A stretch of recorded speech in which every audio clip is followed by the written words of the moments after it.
입니다. 라는 제목으로 말씀을 잠시 나누도록 하겠습니다. 오늘도 예배에 나오신 우리 모든 분들 환영하고 축복하고요. 예수님께서, 하나님께서, 성령님께서 크신 은혜와 평강으로 충만하게 채워주시는 예배 시간 되실 수 있기를 주님의 이름으로 축원드립니다.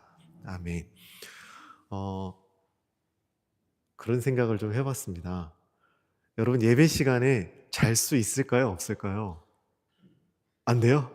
안 된다고 하시는 분도 있고 잘 수 있다고 하시는 분도 있어요.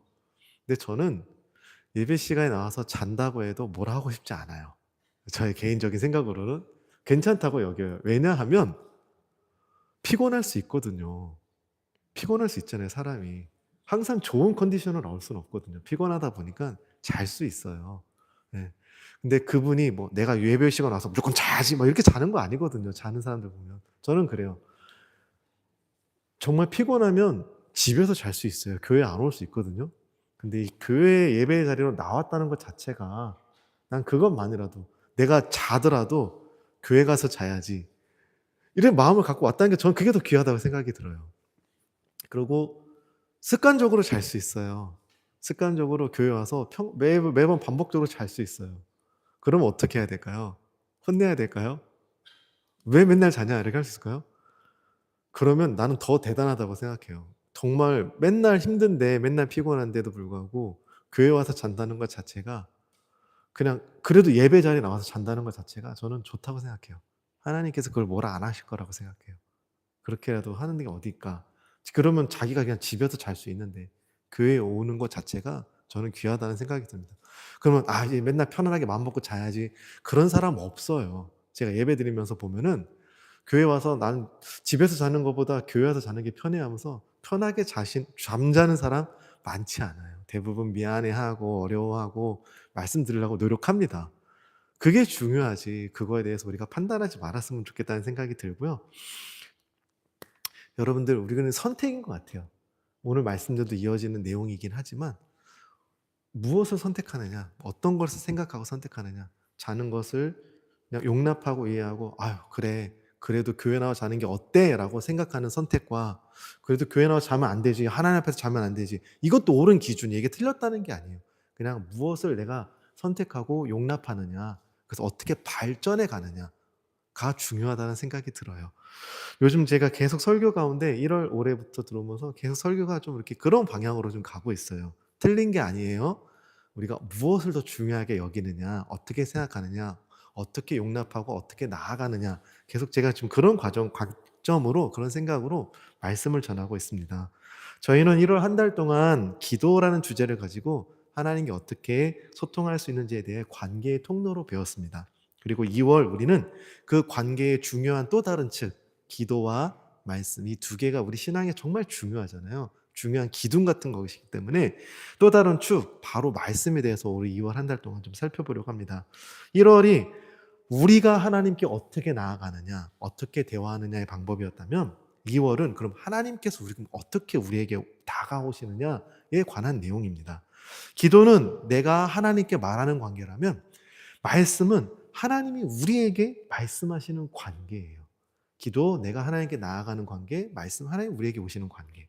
그런데 많은 사람들이 성경을 바라볼 때 성경이라는 것을 내용을 딱 이야기하면 평안을 느끼고 하나님의 음성이라고 성경을 바라보기보다는 부담을 느낄 때가 많습니다.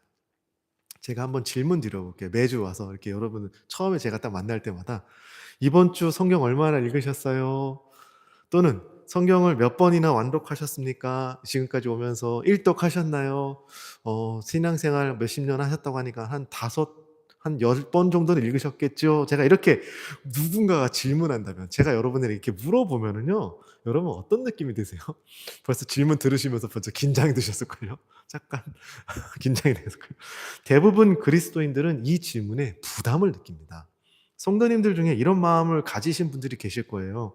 성경을 더 읽어야 되는데 이번 주 내가 성경을 제대로 읽지 못했다.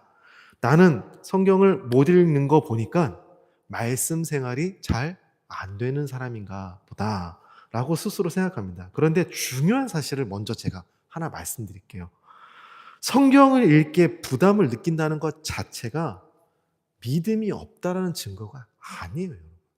성경을 못 읽어서 내가 부담이야, 난 잘못하는 것 같아, 이게 믿음이 없다는 증거가 아니에요. 이 질문은요, 신앙이 약한 사람들에게 질문이 아니라, 약한 사람들의 질문이 아니라 성실하게 신앙생활하는 사람일수록 더 깊이 공감해요. 이거를 더 깊이 공감해요. 그리고 오히려 이런 부담은요, 신앙을 진지하게 생각해 왔다라는 증거예요. 내가 믿음이 없다라는 증거가 아니라 신앙을 진지하게 여기고 있다라는 증거예요. 문제는 성경을 읽느냐 안 읽느냐가 아니고요, 우리가 이 성경 말씀을 어떻게 배워왔느냐입니다. 어떻게 배웠느냐. 우리는 신앙의 경험, 우리의 신앙의 경험, 지금까지 우리가 신앙생활했던 이 신앙의 시간들의 경험을 보면요, 성경은 종종 우리에게 이렇게 다가왔습니다. 성경을 많이 읽는수록 좋다. 성경을 몇 번 완독했는지가 중요하다. 성경을 많이 읽는 사람이 곧 믿음이 좋은 사람이다. 교회 안에서 신앙생활하는 대부분의 사람들이요, 이렇게 생각을 하고 계세요.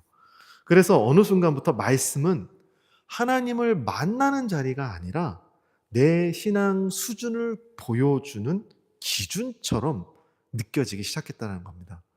누군가 성경을 10독했다. 난 성경을 10번 읽었어. 와, 대단하다. 어떤 분은 난 30번 읽었습니다. 50독 했습니다. 100독 했다고 하시는 분들 있어요. 엄청난 거예요. 성경 100독 읽었다는 거 대단한 겁니다. 물론 성경을 가까이 하고 많이 읽는 건 너무나 귀해요. 정말 우리가 칭찬받을 만한 일이고 존경받을 만한 일인 건 맞습니다. 그런데 문제가 이것이에요. 우리가 성경을 사랑하지 않아서 그럼 나는 성경을 못 읽는 건가? 내가 하나님을 사랑하지 않아서 내가 성경을 못 읽는 건가? 라고 생각하시면 안 된다는 거예요. 성경을 잘, 그리고 많이 읽어야 하는 기준으로 우리가 배워왔어요. 성경을 많이 읽는 사람들을 보면 저 사람은 하나님과 가까운 사람이라고 여깁니다. 또 그래서 성경을 많이 읽는 것이 곧 신앙이 좋다라는 증거처럼 우리가 받아들여지기 시작했고요. 이게 내가 하나님과 좋은 관계를 맺는 어떤 기준, 어떤 보여주는 방식처럼 여겨지게 되었다는 겁니다. 그 순간부터 성경은 은혜의 언어가 아니라 1월 달에 말했던 것처럼 기도와 마찬가지로 비교의 기준이 되었어요. 위로의 말씀이 아니라, 나를 위로해 주시는 말씀이 아니라 부담의 책으로 다가오기 시작했습니다. 그래서 우리는 이런 착각을 빠지게 될 때가 종종 있어요. 말씀을 주야로 묵상하라고 하셨는데 나는 밤낮으로 성경 못 읽네. 성경을 많이 못 읽었으니 나는 신앙이 부족한 사람이야.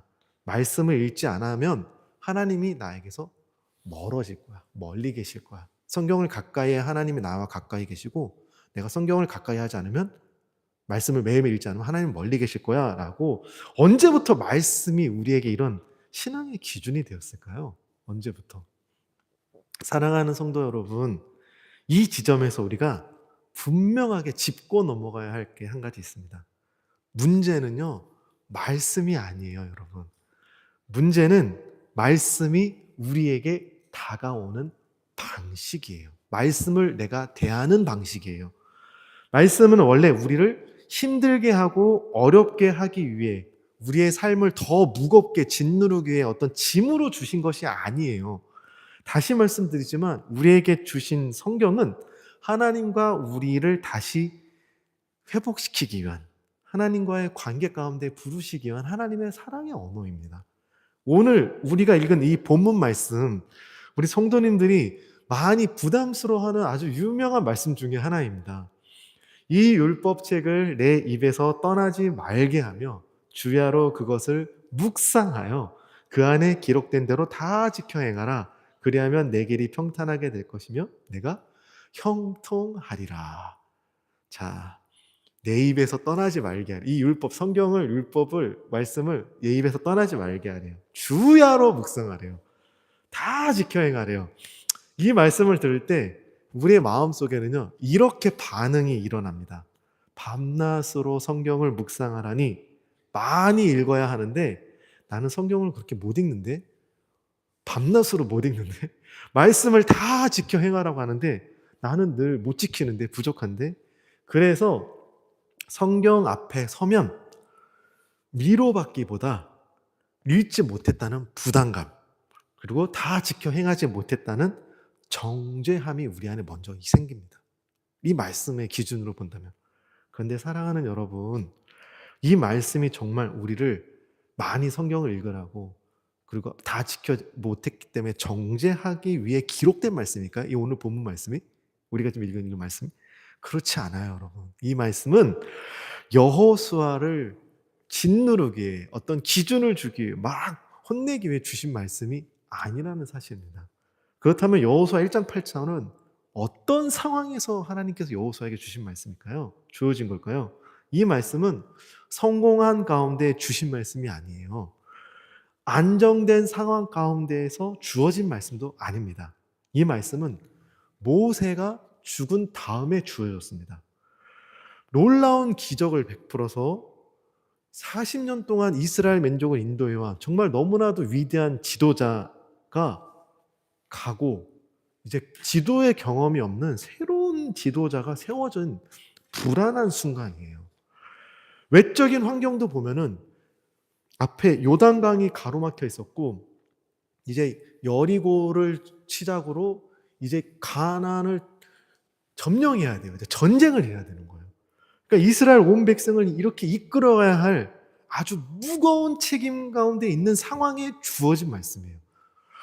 여호수아는 지금 이렇게 말하고 싶을지 모르겠어요. 하나님께. 하나님, 내가 이 직분, 이 지금 지도자라는 이 직책을 감당할 수 있을까요?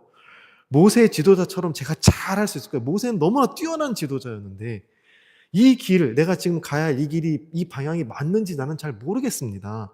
그때 하나님께서 여호수아에게 주신 말씀이 오늘 본문인 1장 8절 말씀입니다. 그래서 여호수아 1장 8절의 핵심은 밤낮으로 성경을 읽어라 라는 독서량이 아니에요. 이 말씀은 성경 통독 캠페인을 위해 주신 말씀이에요. 1년 동안, 자, 이 오늘 여호수아 말씀처럼 주야로 묵상을 했습니다. 우리 1년 우리 일독합시다. 이런 캠페인이 아니에요. 이 율법책을 내 입에서 떠나지 말게 하라. 이 말씀은요, 성경 말씀을 항상 읽어라, 항상 말해라, 항상 가까이 해라는 말씀, 명령이 아니라 결정과 선택의 순간마다 하나님의 말씀을 다시 불러내라 라는 뜻입니다. 즉 주야로 묵상하라는 것은요, 하루 종일 읽으라는 말이 아니라 하나님의 음성을 삶의 방향 삼으라는 하나님의 초대입니다. 그래서 이 구절은 우리가 이렇게 다시 번역할 수 있어요. 너의 인생이 어디로 가야 할지 모를 때 혼자 판단하지 말아라.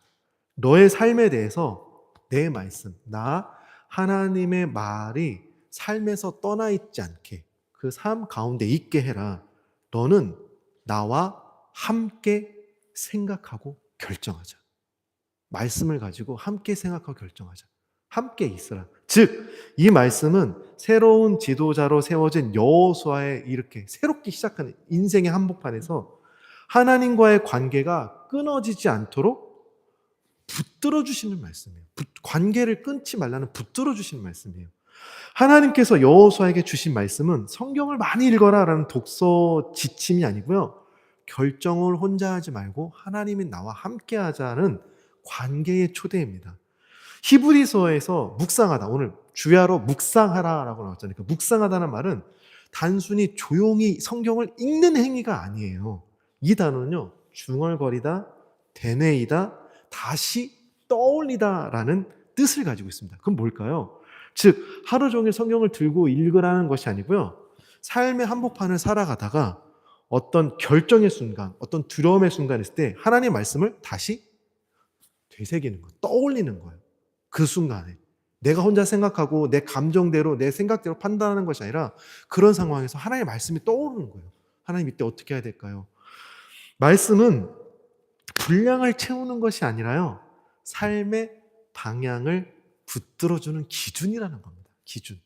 그래서 오늘 말씀, 우리가 읽지 않는 9절 말씀, 8절에 이어서 9절 말씀에 성경 본문 8절에 이어서 하나님이 이렇게 말씀하세요. 한번 같이 읽어볼게요. 시작.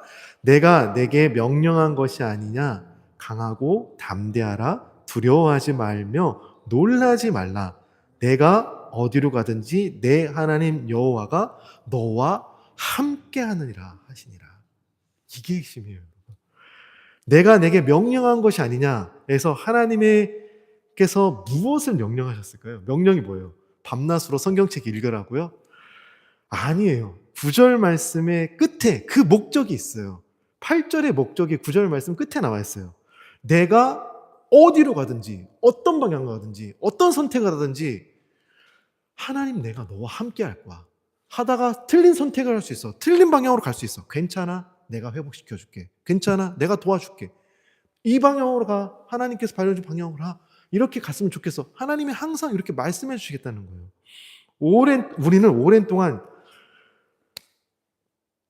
이런 식으로 이 말씀을 배워왔어요. 8절, 9절 말씀을. 주야로 말씀을 묵상하면, 말씀을 잘 지키면, 그러면 그 후에 하나님께서 함께 해주시겠다. 라고 배웠어요. 그래서 우리의 신앙의 순서가 이렇게 바뀌어버린 거예요. 내가 먼저 잘해야 되고, 내가 먼저 기준을 통과해야 되고, 그래야 하나님께서 나와 함께 하신다라고 우리가 생각하게 됐어요. 이 구조는요, 은혜의 구조가 아니고 성과의 구조예요. 먼저 너가 성과를 보여줘. 그럼 하나님이 은혜를 줄게. 관계의 신앙이 아니라 어떤 성과의 신앙, 결과의 신앙, 내 노력의 신앙이 되어버린 겁니다. 그런데 오늘 성경을 그대로 읽어보면요, 우리가 알던 순서와 정반대로 말씀하세요. 여호수아 1장을 한번 쭉 여러분 읽어보십시오. 하나님께서 먼저 이렇게 말씀하십니다. 먼저 1장 5절에 내가 너와 함께하겠다. 1장 6절에 그러니 강하고 담대해라. 그리고 이 말씀하시죠. 1장 8절 내 말을 내 입에 떠나지 말아라. 그리고 다시 분명하게 말씀하십니다. 내가 어디로 가든지 너와 함께하겠다. 시작도 함께하심이고요. 끝도 함께하심이에요. 뭐예요? 순서가 달라요. 이게 핵심이에요, 여러분. 오늘 말씀 핵심이에요. 하나님과 동행이 먼저예요. 함께하심이 먼저고요. 말씀은 우리가 나와 하나님이 함께하신다는 것을 지켜주는 보증이에요. 보증, 울타리예요. 내가 뭘 잘했으니까 하나님 동행해 주겠다는 것이 아니라 함께 해주시겠다. 하나님 함께 해주시겠다. 왜? 증거가 없는데 뭘 가지고 뭘 보증해? 어떻게 확신할 수 있어? 말씀이 그렇게 해주시겠대. 이게 핵심이라는 거예요. 이게 핵심. 내가 뭘 했으니까 해줬다는 게 아니라. 이해가 되시나요, 여러분? 하나님과 동행하기 위해 어떤 조건이 필요한 것이 아니고요. 하나님과 동행이 전제가 되어 있고요. 그것이 우리가 하나님과 우리 관계의 시작이에요. 시작이에요. 그러므로 하나님께서 우리에게 주신 말씀은 잘하면 함께 하겠다는 조건이 아닙니다.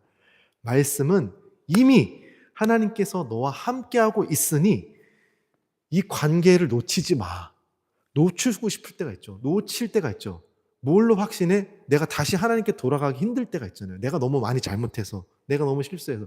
근데 말씀이 그걸 보증해줘요. 너의 행동이 아니라 하나님이 너와 이미 함께 해주시겠대. 이걸 보증해 주시는 게 오늘 말씀인 겁니다. 그리고 말씀을 준비하면서 제가 그럼 한 가지 질문이 생기더라고요. 그러면 과거의 성경 인물들은 우리보다 말씀을 더 많이 읽었기 때문에 하나님을 더 깊이 만날 수 있었던 것일까? 라는 질문이 생기더라고요. 근데 사실은 정반대입니다.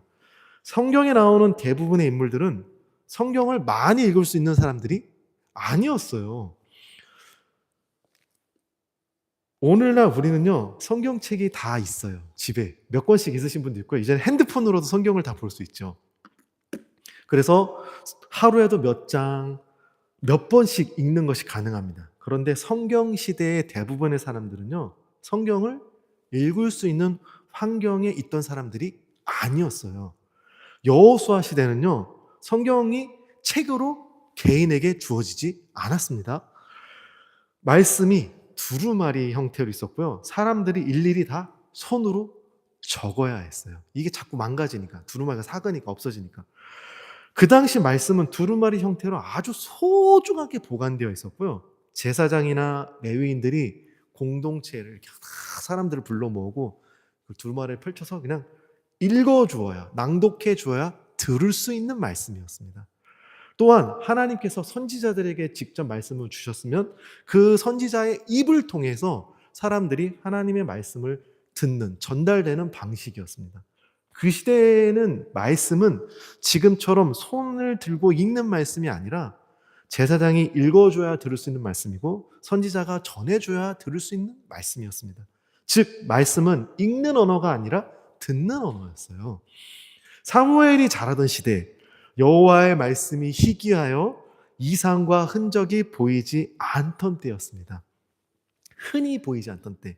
말씀을 기록한 두루마리도 귀하고 하나님이 주시는 계시도 귀한 시대였습니다. 그 당시 말씀은 지금처럼 흔한 것이 아니고요. 정말로 귀하게 들려오던 말씀이었어요. 예수님의 어머니인 마리아가 살던 시대, 예수님이 태어나시던 시대 성경 이것 역시 개인 소유물이 아니었습니다. 말씀은 회당이라는 곳에서 읽혀졌고요. 사람들의 들은 것을 누군가 듣고 와서 전해주는 방식으로 사람들이 말씀을 들었습니다. 그런데 놀라운 사실이 여러분 한 가지가 있어요. 그들은 성경을 많이 읽지는 못했지만 말씀 안에서 하나님을 만났어요. 그렇다면 그들은 어떻게 성경을 읽지 못했지만 하나님을 만날 수 있었을까요? 어떻게 만났을까요? 그 비밀은요, 분량이 아니라 성경을 많이 읽은 어떤 행위가 횟수가 아니라 말씀에 대한 태도였습니다. 태도. 첫 번째, 여호수아는 말씀을 내 삶의 선택, 어떤 결정의 기준으로 삼은 사람입니다. 여호수아에게 말씀은 하루에 몇 장 읽어야 되는 숙제가 아니었어요. 하나님께 이렇게 음성 주셨기 때문에 이제 매일매일 몇 장씩 읽어야 돼. 내가 지도자로 살려면 몇 장씩 읽어야 돼. 이런 숙제가 아니었어요. 하나님의 말씀은 전쟁을 앞에 두고 백성을 이끌어가며 두려움과 책임감 앞에서 내가 지금 무엇을 기준으로 이제 선택해야 되나. 지도자는 선택과 결정하는 자리잖아요. 무엇을 가지고 선택해야 되냐. 어떻게 결정해야 할 때 자신의 생각, 자신의 경험을 한 것이 아니라 그냥 하나님의 말씀으로 삼은 거예요. 그래서 하나님께서는 여호수아에게 많이 읽어라가 아니라 내 말을 내 입에서 떠나지 말게 하라라고 말씀하신 겁니다. 즉 말씀은 여호수아에게 독서 목록이 아니고요. 삶의 기준이었습니다. 두 번째로 사무엘은 말씀을 알아듣는 관계로 배운 사람입니다. 관계로 알아듣는 관계. 사무엘의 이야기 여러분 기억나시죠? 어린 사무엘이 성전에서 잠을 자고 있는 중에 사무엘아 사무엘아 하나님의 음성이 들립니다. 근데 처음에는 이 음성이 하나님일지를 몰랐어요. 그래서 제사장이 부르는 줄 알고 제사장에 달려갑니다. 그리고 제사장이 야, 하나님이 널 부르시나 보다. 하나님 말씀해 주십시오. 이렇게 얘기하라 그래가지고 결국 이렇게 고백하죠. 하나님, 주의 종이 듣겠습니다. 사무엘은 성경을 많이 읽은 사람이 아니었습니다. 그러나 그는 말씀 앞에 귀 기울인 사람이었어요. 귀 기울인 사람. 말씀은 그에게 알아야 하는 지식이 아니고요. 응답해야 할 부르심이었습니다. 세 번째, 마리아는 말씀을 품고 산 사람이에요. 품고 산 사람. 천사가 마리아에게 나타나서 하나님의 뜻을 전했을 때요. 그 말씀이 마리아에게 편했을까요, 여러분? 이게 편한 말씀이, 와, 하나님 나에게 말씀을 주셔서 너무 좋아. 이랬을까요? 아니요. 그가 감당하기 굉장히 힘든 말씀이었습니다. 그 인생을 완전히 흔들 수 있는 말씀이었어요. 충분히 납득되도록 설명되지 않은 상황이었고요. 오해를 받고 돌에 맞아 죽을 수 있는 삶이었어요. 사람들은 이해 못하죠. 돌 던져 죽일 거예요. 처녀가 임신해서 저 부정한 짓 했네. 네. 감당하기 어려운 하나님의 부르심이었습니다. 그런데 마리아가 이렇게 고백하죠. 말씀대로 내게 이루어지이다. 마리아는 성경을 많이 읽을 수 있는 사람이 아니었어요. 그러나 그녀는 자신에게 주어진 이 단 하나의 말씀에 자신의 삶을 받아들인, 삶 속으로 받아들인, 그걸 삶으로 받아들인 사람이었습니다. 그녀에게 하나님의 말씀은 어떤 정보, 어떤 지식이 아니고요.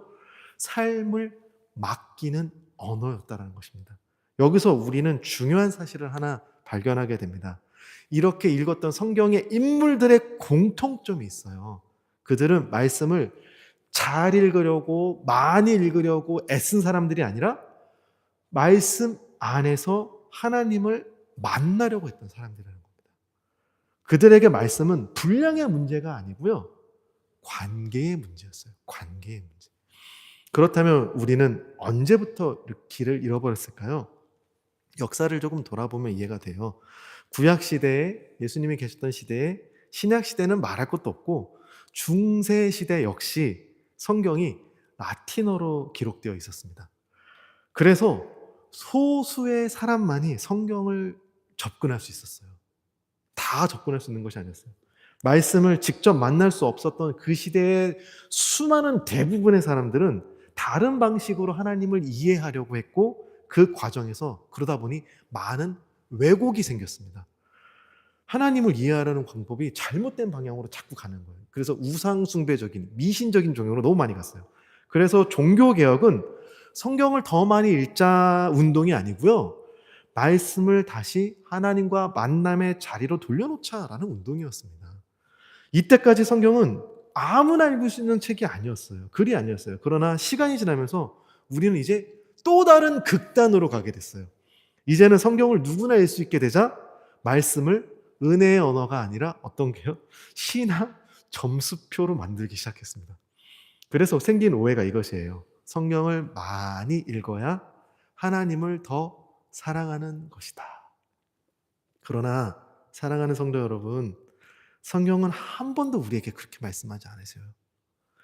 성경이 말하는 핵심은 이거예요. 문제는 어떤 분량이 아니라 방향, 성경을 방향. 문제는 어떤 횟수가 아니라 관계. 문제는 성경을 읽는 행위가 아니라 하나님과 만남의 부재에 있는 것입니다. 성경을 아무리 많이 읽어도 하나님과 만남이 없다면, 말씀은 때로 우리의 마음을 불편하게 할 때가 있어요. 우리의 죄를 건드릴 때가 있습니다. 우리의 잘못된 방향을 막 이렇게 밝혀 보여줘요. 너 그 방향 오는 거 아니야. 틀렸어. 이렇게 얘기해 주십니다.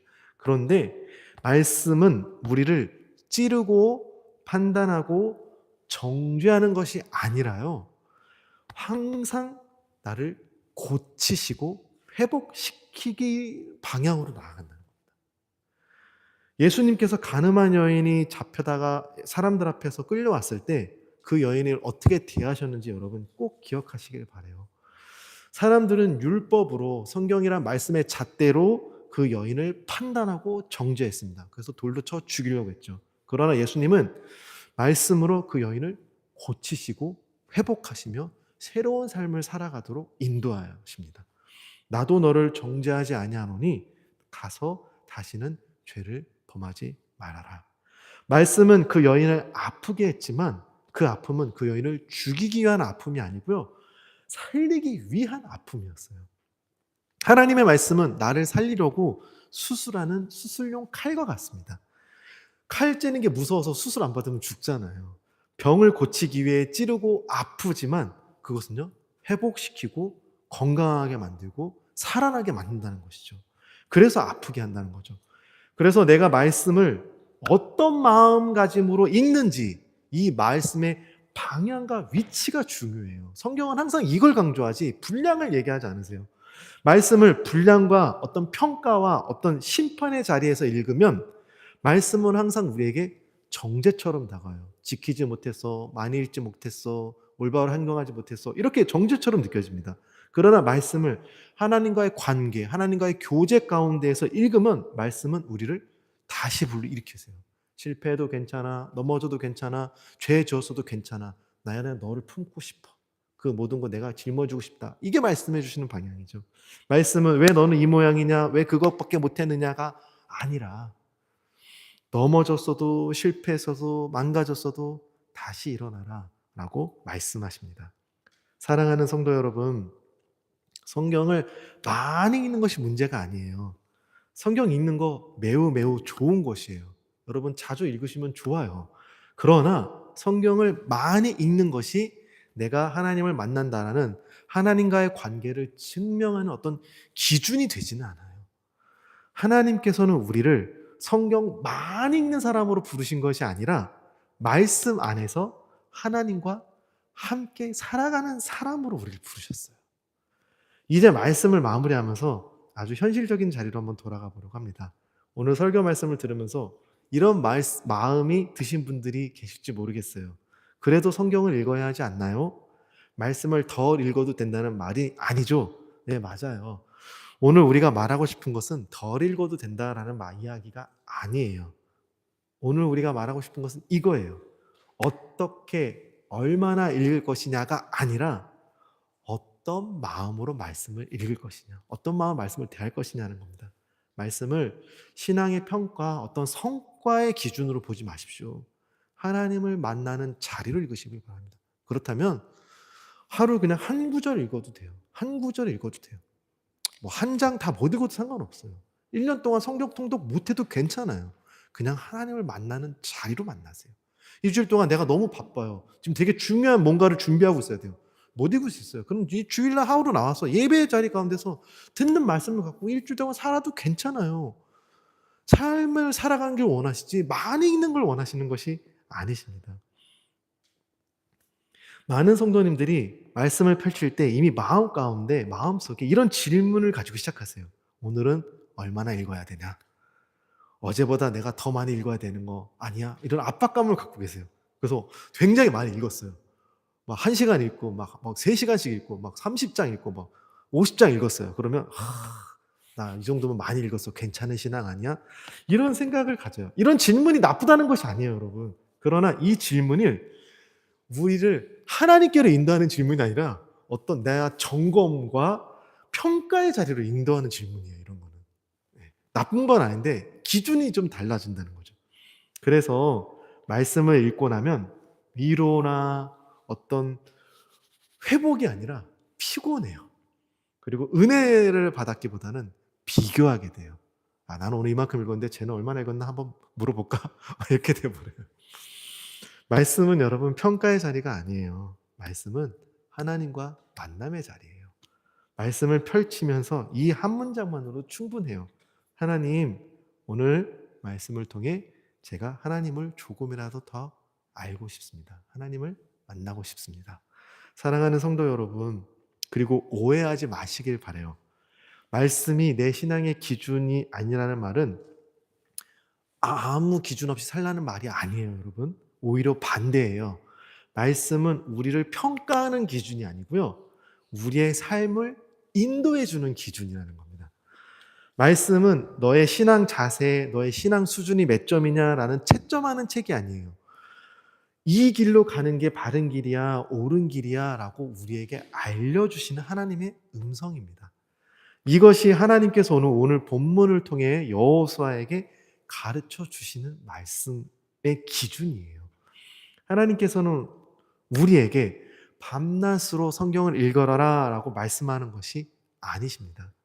말씀이 우리의 삶의 하루, 밤이든 낮이든 말씀이 나를 붙들어 주길 원하고 모든 선택과 판단의 중심에 하나님의 말씀이 함께하자, 하나님이 나와 함께하자라는 뜻이에요.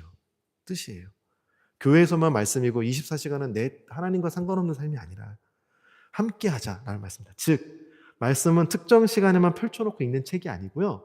삶의 모든 순간에 하나님이 함께하고 계셔를 생각하고 결정하는 이 동행이 되게 하라는 말씀을 가지고 기준으로 동행하라는 말씀입니다. 그래서 성경책은 내가 밤낮으로 기도를 얼마나 많이 했는지, 성경을 얼마나 많이 읽었는지를 점검하는 신앙 성적표를 매기는 기준이 아닙니다. 오히려 말씀을 앞에 두고 하루의 삶을 하나님과 함께 하자라고 하는, 성경이 오늘 나와 함께 하자는 초대예요. 초대. 우리 같이 하고 싶어. 초대장. 오늘 뭐 초대하잖아요. 집에 뭐 같이 밥 먹을 때든지 무슨 행사했을 때 초대하는 것처럼 성경이 초대예요. 삶의 초대예요. 오늘 이 예배 이후 말씀을 더 많이 읽겠다 결정 안 하셔도 괜찮아요. 괜찮아요. 정말 괜찮아요, 여러분. 다만 말씀을 펼칠 때 하나님을 한 번 더 의식하고 생각하고 이렇게 시작해 보시길 바라요. 하나님, 오늘도 말씀 안에서 하나님을 만나고 싶습니다. 나를 인도해 주시는 하나님의 말씀을 듣게 해 주십시오. 이 기도면 충분해요. 그리고 또 제가 지난주 말씀드린 것처럼 그렇게 펼쳐놓고 읽어도 감동이 없을 때가 있어요. 아무런 어떤 은혜가 없을 때가 있어요. 그럼 내가 은혜 못 받은 거예요? 하나님이 나에게 은혜를 안 주신 거예요? 그렇지 않다라는 거. 여러분 꼭 기억하세요. 그렇지 않아요. 하나님은 이미 역사하세요. 그 순간 다 하셔요. 그게 언제 나에게 은혜 될지는 모르는 거예요. 늘 말씀을 펼쳐놓고 나 은혜 받아야 돼, 이런 압박에서 벗어나세요. 늘 말씀을 펼쳐놓고 나 오늘 막 감동, 은혜, 이러지 않으셨으면 좋겠어요. 하나님께서는 이미 말씀 안에서 기다리고 계시고요. 언제나 말씀 가운데 우리를 만나 주시고 동행해 주세요. 이렇게 말씀이 읽어야 하는 부담의 자리가 아니라 하나님과 함께 동행하는 자리가 되실 수 있기를 우리 예수님의 이름으로 축원드립니다. 기도하겠습니다. 하나님